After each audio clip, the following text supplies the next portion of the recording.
नमस्कार दोस्तों। आज बात करेंगे प्रधानमंत्री किसान सम्मान निधि योजना के बारे में। पीएम मोदी ने आज जो पहला हाफ गया आज का दिन, उसमें उसके बारे में बहुत अच्छे से लोगों को बताया क्या कुछ हो रहा है, क्या हो रहा था और क्या कुछ होने वाला है। उसके तहत, उस योजना के तहत किसानों को क्या उसमें बेनिफिट होंगे और कैसे वो यूज़ कर सकते हैं उस चीज़ को अपने आमदनी को बढ़ाने में, फसल की कीमतों को बढ़ाने में। उसके बाद रणदीप सिंह सुरजेवाला जो हैं, उन्होंने चंडीगढ़ में प्रेस कॉन्फ्रेंस की, यानी कि मीडिया को बुलाया और उनके सवालों का भी जवाब दिया। तो आपको इस वीडियो में दिखाने वाला हूं उन्हीं की प्रेस कॉन्फ्रेंस। आप चलिए देखिए। इंडियन नेशनल कांग्रेस से ये वीडियो लिया है मैंने, अभी उस पर अपलोड हुआ है और उसमें उन्होंने आप ये कह सकते हैं कि पीएम मोदी को जो है जवाब दिया है इंडियन नेशनल कांग्रेस के प्रवक्ता हैं जो रणदीप सिंह सुरजेवाला। चलिए चल के वीडियो देख लीजिए। इस चैनल को अगर आप पहली बार देख रहे हैं तो वीडियो को जरूर लाइक कर देना और चैनल को भी सब्सक्राइब कर लेना, क्योंकि आपको ऐसी वीडियोस आती रहेंगी आप तक। चलिए चल के देखिए क्या कुछ कहा। आज प्रधानमंत्री नरेंद्र मोदी जी का सफाई दिवस सुना। कहते हैं कि अपराध बड़ा हो तो सफाई भी बड़ी देनी पड़ती है, और नरेंद्र मोदी जी आजकल यही कर रहे हैं।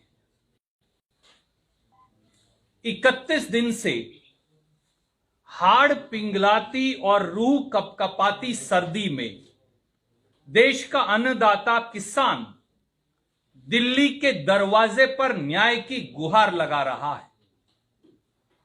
अब तक 44 किसानों की शहादत हो चुकी, मगर पूंजीपतियों की पिछलग्गू मोदी सरकार का दिल नहीं पसीजता। प्रधानमंत्री मोदी और भाजपा सरकार किसानों को थका दो और भगा दो की नीति पर काम कर रही है। मैं फिर दोहराता हूं, प्रधानमंत्री मोदी और भाजपा सरकार किसानों को थका दो और भगा दो की नीति पर काम कर रही है। प्रधानमंत्री टेलीविजन पर सफाई और उनके मंत्रीगण चिट्ठियों की दुहाई तो देते हैं, पर किसानों की भलाई नहीं। मुट्ठी भर पूंजीपतियों की सेवक मोदी सरकार असल में किसान दुश्मन सरकार है। कड़वा सत्य यह है कि राजनीतिक बेईमानी, धूर्तता और प्रपंच का सहारा लेकर, विपक्ष को गालियां देकर मोदी जी किसानों की समस्या का समाधान करना ही नहीं चाहते। आज यह साफ हो गया।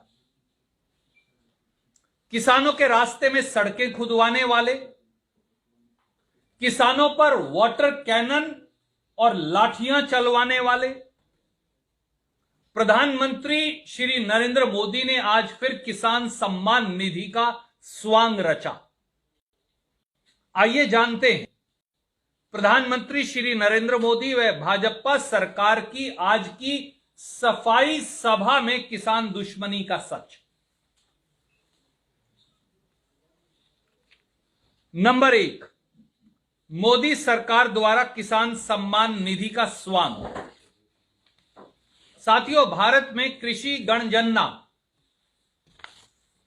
यानी एग्रीकल्चर सेंसस जो है 2015-16 के अनुसार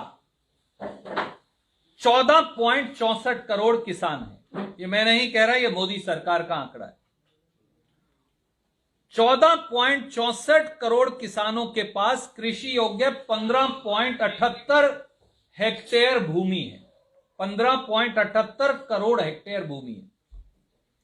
मोदी सरकार ने दिसंबर 2018 में किसान सम्मान निधि योजना प्रारंभ की, जिसमें कहा गया कि सभी किसानों के खाते में 6,000 रुपया सालाना देंगे।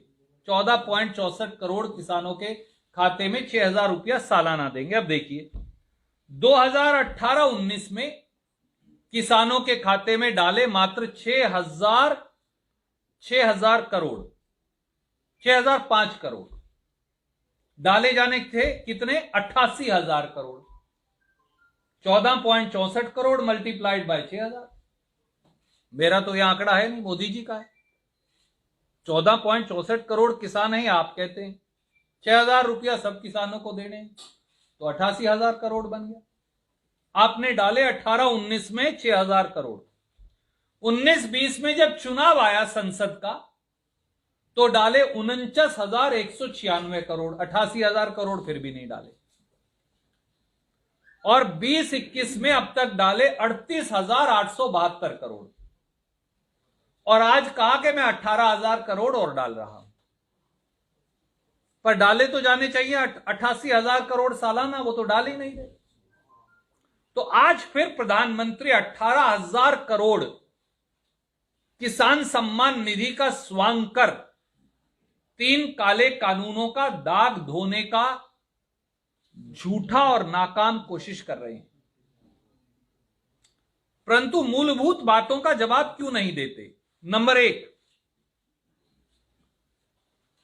कृषि सेंसस 2015-16 के मुताबिक 14.64 करोड़ किसान हैं। तो मोदी जी, आप 5 करोड़ 40 लाख किसानों को किसान सम्मान निधि से बाहर क्यों रखे हुए हैं? आप बेनिफिट देते हैं 14.64 करोड़ में से केवल 9.24 करोड़ को, तो 5.40 करोड़ 540 लाख किसानों को किसान सम्मान निधि से बाहर क्यों रखा है? उसको इसके दायरे में शामिल क्यों नहीं किया? उन्हें यह पैसा क्यों नहीं दिया गया?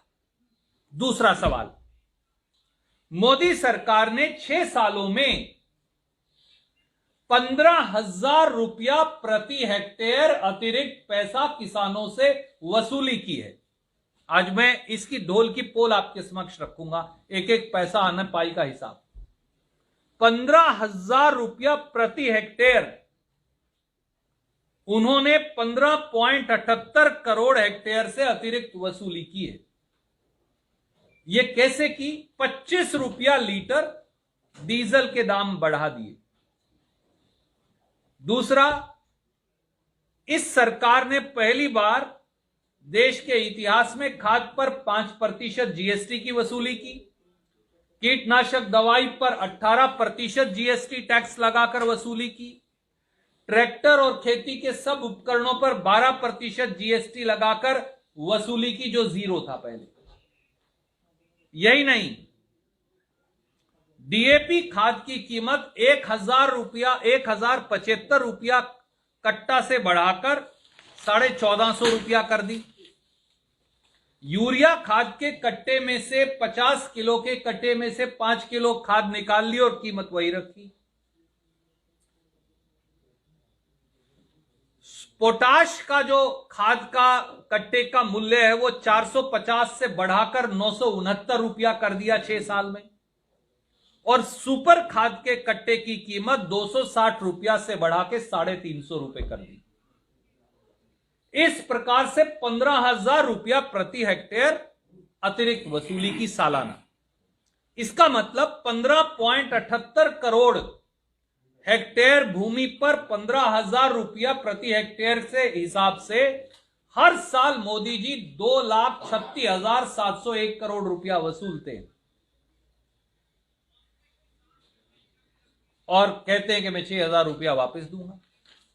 तो आप 32,000 करोड़ रुपया वापस देते हैं और 2,36,000 करोड़ अतिरिक्त वसूलते हैं। यह किसान सम्मान निधि हमारे लिए जिंदगी का टोटा है, नुकसान है किसान के लिए, या फायदे का सौदा है? यह है किसान सम्मान निधि के स्वांग की सच्चाई, जो आज मोदी जी ने सफाई सभा की माध्यम से लोगों को दिखाई। एक और पहलू है, मोदी सरकार वो है जिन्होंने 6 साल से किसान की फसल पर मिलने वाले बोनस को बंद कर दिया। 12 जून 2014 को सत्ता संभालते ही 73 साल में देश के पहले प्रधानमंत्री हैं जिन्होंने पत्र लिखा हर राज्य को कि अगर किसान को चावल पर, धान पर, गेहूं पर या किसी और फसल पर बोनस दोगे तो हिंदुस्तान की सरकार खरीद नहीं करेगी। मैं उस पत्र की प्रतिलिपि आपको भेज रहा हूं, A1 संलग्न है। मोदी सरकार, नंबर तीसरा पहलू, मोदी सरकार ने सुप्रीम कोर्ट में कहा लागत पर 50% मुनाफा किसान को कभी नहीं दिया जा सकता, इससे बाजार भाव बिगड़ जाएंगे। फरवरी 2015 में मोदी सरकार ने सुप्रीम कोर्ट में शपथ पत्र देकर यह इनकार कर दिया। उस शपथ पत्र की प्रतिलिपि आपको मैं भेज रहा हूं। 6 फरवरी 2015 का वो शपथ पत्र है। मोदी जी सत्ता में आए ये कहकर लागत पर 50% मुनाफा दूंगा, और शपथ पत्र देकर 6 फरवरी 2015 को कहा यह कभी किसान को नहीं दिया जा सकता। चौथा पहलू, मोदी सरकार ने किसान के भूमि के उचित मुआवजा कानून को 3 अध्यादेश लाकर तब भी खत्म करने की साजिश की। दिसंबर 2014 में श्री राहुल गांधी के नेतृत्व में कांग्रेस ने निर्णायक लड़ाई लड़ी तो यह रुका, परंतु हरियाणा जैसे प्रांतों में चोर दरवाजे से खट्टर साहब ने वो मल्टीप्लिकेशन का फॉर्मूला ही खत्म कर दिया। पांचवां पहलू, मोदी सरकार का फरमान किसान को कर्ज माफी के नाम पर फूटी कोड़ी नहीं। आज बड़ी बड़ी ढींगे प्रधानमंत्री बरते हैं, प्रपंच और स्वांग करते हैं, विपक्षियों के बारे में उनसे गाली गलौज करते हैं, किसान को मरहम लगाने की बजाय केवल हमले बोलते हैं, घाव देते हैं। परंतु इसी मोदी सरकार ने जून 2017 में देश की संसद में कहा किसान का कर्ज माफ नहीं हो सकता, और उसी मोदी सरकार ने 6,66,000 करोड़ रुपया 6 साल में देश के चुनिंदा भगोड़े उद्योगपतियों का माफ कर दिया, जिसमें नीरव मोदी और विजय माल्या भी शामिल है। और आखिरी, फसल बीमा योजना की बड़ी दुहाई आज भी दी, पर फसल बीमा योजना प्राइवेट बीमा कंपनी मुनाफा योजना है। 2016 में खरीफ सीजन से प्रधानमंत्री ये लेकर आए, और 2016 से 19 तक जितना बीमा प्रीमियम कंपनियों को दिया और जितना उन्होंने मुआवजा दिया, उस पे 26,000 करोड़ उन्होंने मुनाफा कमाया। यह दुनिया की पहली स्कीम है जहां किसान को मुआवजा मिलने की बजाय बीमा कंपनियों को मुनाफा दिया जा रहा है। यह 26 करोड़ भी किसान की जेब में जा सकता था। मोदी जी, आप केरल का उदाहरण तो देते हैं लोगों को बरगलाने के लिए, पर यह नहीं बताते कि केरल में तो 3/4 फसल जो है वो है रबड़, कॉफी और नारियल। उन पर तो एमएसपी होता ही नहीं, क्योंकि कभी आपने हल्का मूठ पकड़कर खेती की होती, केरल जाकर केरल के किसान की समस्या समझी होती, तो आपको मालूम होता। और वहां जो 1/3 धान होता है वो एमएसपी पर खरीदा जाता है। आपकी जनरल नॉलेज खराब है प्रधानमंत्री जी, चेक कर लीजिए जरा।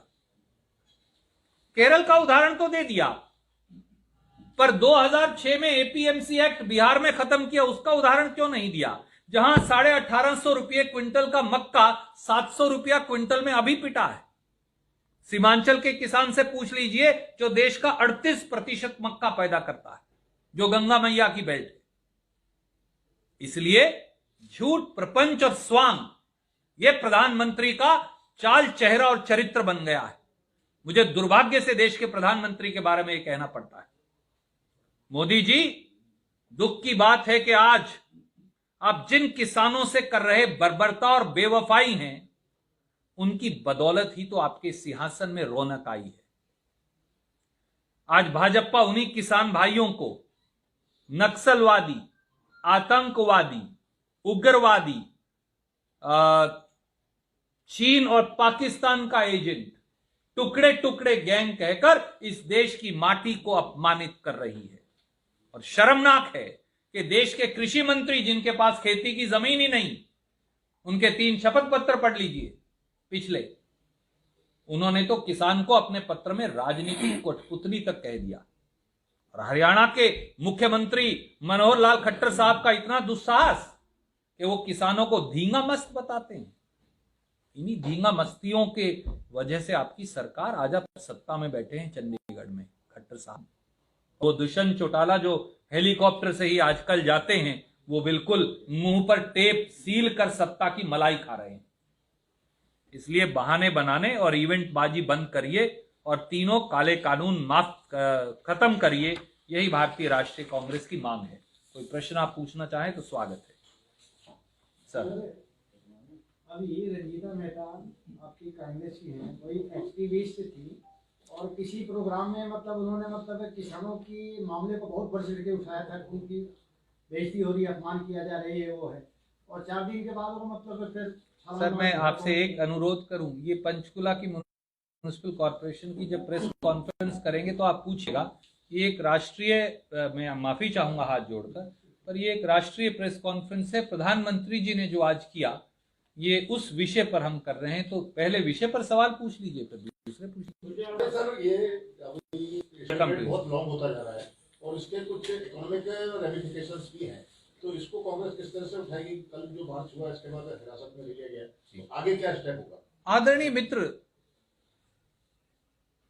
आर्थिक बदहाली और बर्बादी जो हो रही है उसके लिए 3 लोग जिम्मेवार हैं। फैक्ट्रियों को, उद्योग को, धंधे को, हरियाणा को, पंजाब, हिमाचल, उत्तराखंड, जम्मू कश्मीर, इन सब को दिल्ली जो नुकसान हो रहा है उसके 3 दोषी हैं। मैं उनका आज नाम बता देता हूं। पहला दोषी है श्री मनोहर लाल खट्टर, दूसरे दोषी का नाम है श्री दुष्यंत चौटाला, और तीसरे और इनके मुखिया दोषी का नाम है श्री अमित शाह। हिंदुस्तान का किसान क्या अपने देश की राजधानी में नहीं जा सकता? पूरे हिंदुस्तान के लोग देश की राजधानी में जाकर सत्ताधारी सरकार को अपनी पीड़ा बताते। सुप्रीम कोर्ट कहती है कि अगर कोई सरकारी संपत्ति को नुकसान पहुंचाए तो उसे सजा मिलनी चाहिए। तो क्या यह सही नहीं कि श्री अमित शाह के कहने से श्री दुष्यंत चौटाला और श्री मनोहर लाल खट्टर ने क्रेन लगाकर, जेसीबी मशीनें लगाकर हिंदुस्तान की सरकारी संपत्ति राष्ट्रीय राजमार्ग नंबर 1 को खोद डाला? कौन जिम्मेवार है?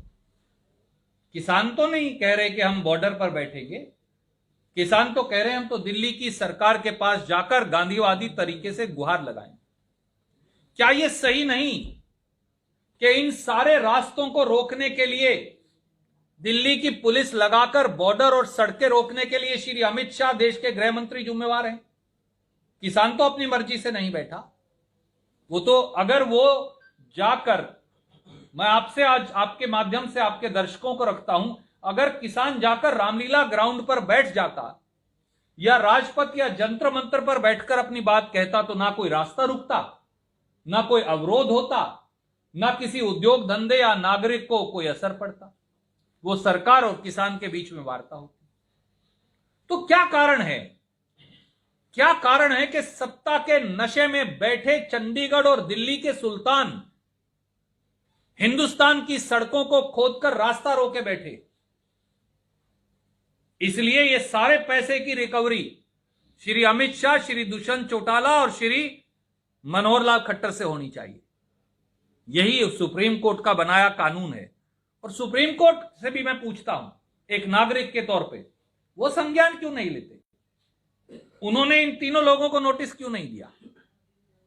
याद करिए, आपको यहां बहुत वरिष्ठ पत्रकार बैठे हैं, ये 307 सांसदों का अहंकार दिखाते हैं। हमारे पास राजीव गांधी जी के पास 402 सांसद थे 1988 में। टिकैत साहब के नेतृत्व में 1 लाख किसान ने दिल्ली कूच किया। हमने सबके सबको राजपथ पर, जहां साउथ ब्लॉक नॉर्थ ब्लॉक है, बैठने की इजाजत दी। 1 महीने 1 लाख किसान वहां बैठा रहा, कोई अवरोध नहीं हुआ, कोई वाटर कैनन नहीं चलाया, कोई लाठी नहीं चलाई। बाकायदा मंत्रिमंडल की एक बैठक हुई और उस कमेटी ने वार्तालाप करके उसका हल निकाला। मोदी जी 307 सांसदों का क्या अहंकार करते? 402 सांसदों के साथ कांग्रेस पार्टी ने कभी अवरोध नहीं पैदा किया। और जब अन्ना हजारे जी का आंदोलन चल रहा था कांग्रेस के खिलाफ, तो हमने उन्हें रामलीला ग्राउंड में बैठने की इजाजत दी। विपक्ष के लोगों को अपनी बात कहने का अधिकार है, उन्हें गालियां देने से काम नहीं चलेगा।